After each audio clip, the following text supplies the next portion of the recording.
ও চিরপ্রণম্য অগ্নি, শক্তি চট্টোপাধ্যায়। ও চিরপ্রণম্য অগ্নি, আমাকে পোড়াও, প্রথমে পোড়াও ওই পা দুটি যা চলচ্ছক্তিহীন, তারপর যে হাতে আজ প্রেম পরিচ্ছন্নতা কিছু নেই। এখন বাহুর ফাঁদে ফুলের বরফ, এখন কাঁধের পরে দায়িত্বহীনতা। ওদের পুড়িয়ে এসো জীবনের কাছে, দাঁড়াও লহমা, তারপর ধ্বংস করো সত্য মিথ্যা রঙে সেতে স্তব্ধ জ্ঞানপীঠ।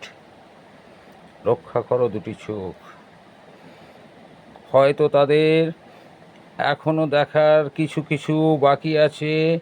অশ্রুপাত শেষ হলে নষ্ট করো আঁখি, পুড়িও না ফুলমালা স্তবক সুগন্ধে আলুথালু। প্রিয় করস্পর্শ ওর গায়ে লেগে আছে, গঙ্গা জলে ভেসে যেতে দিও ওকে, মুক্ত স্বেচ্ছাচারী। ও চিরপ্রণম্য অগ্নি, আমাকে পোড়াও।